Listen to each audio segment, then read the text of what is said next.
বিশ্বনবীর এক সাহাবী চলে গেছে যুদ্ধের ময়দানে। যুদ্ধের ময়দানে যাওয়ার সময় বিবিকে বাড়িতে রেখে গেলেন, বললেন আমার বাড়ি তোমাকে দেখাশোনা করা লাগবে, দায়িত্ব তোমাকে দিয়ে গেলাম। বিবি বাড়ির দায়িত্ব নিয়েছে। সাহাবী চলে গেছে যুদ্ধের ময়দানে।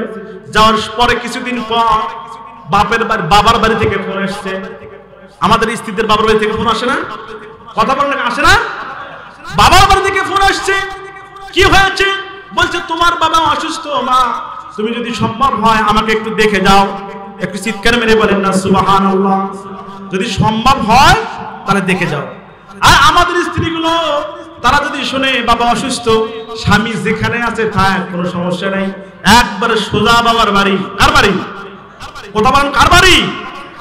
বাবার বাড়িতে যাও। ফোন দিছে স্বামীর কাছে, বলে কি হয়েছে রে?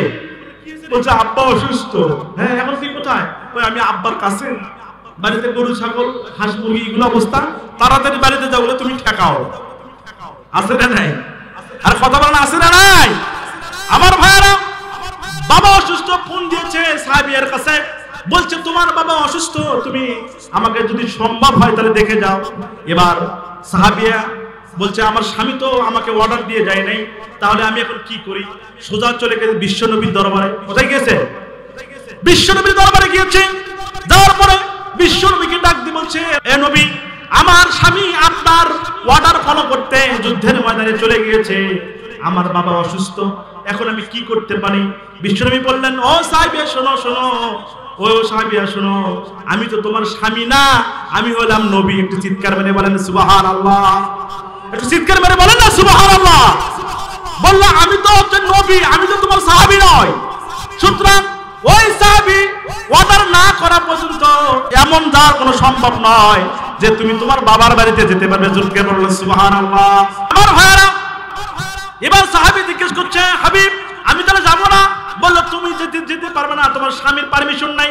চলে গেছে বাড়িতে। আবার যাওয়ার পরে কিছুদিন পরে আবার খবর এসেছে বাবা আবার বেশি অসুস্থ হয়ে গিয়েছে। আবার বিশ্বনবী দরবারে গিয়েছে, বলছে নবী গো, আমার বাবা তো আরো বেশি অসুস্থ হয়ে গেছে, এখন কি করব? বলছে টাইম নাই, তোমার স্বামীর যেহেতু পারমিশন নাই, যাওয়ার কোনো অনুমতি নাই, যেতে পারে নাই। এবার 3 নম্বর বিপদ সংকেত হয়েছে যে তোমার বাবা দুনিয়া থেকে বিদায় হয়ে গেছে। বলেন ইন্না লিল্লাহি ওয়া ইন্না ইলাইহি রাজিউন। আমার ভাইরা, এবার বিশ্বনবীর দরবারে আবার চলে গেছে। সাহাবীরা ডাকতে বলতেছে, ইয়া হাবিবুল্লাহ, আমার বাবা দুনিয়া থেকে চলে গেছে, এখন কি করব? বলছে এখন হলো তুমি যাও আর না যাও সেটা হলো তোমার ইচ্ছা। চিৎকার মেরে বলেন সুবহানাল্লাহ। এখন তুমি যাইতেও পারো আবার নাও যাইতেও পারো।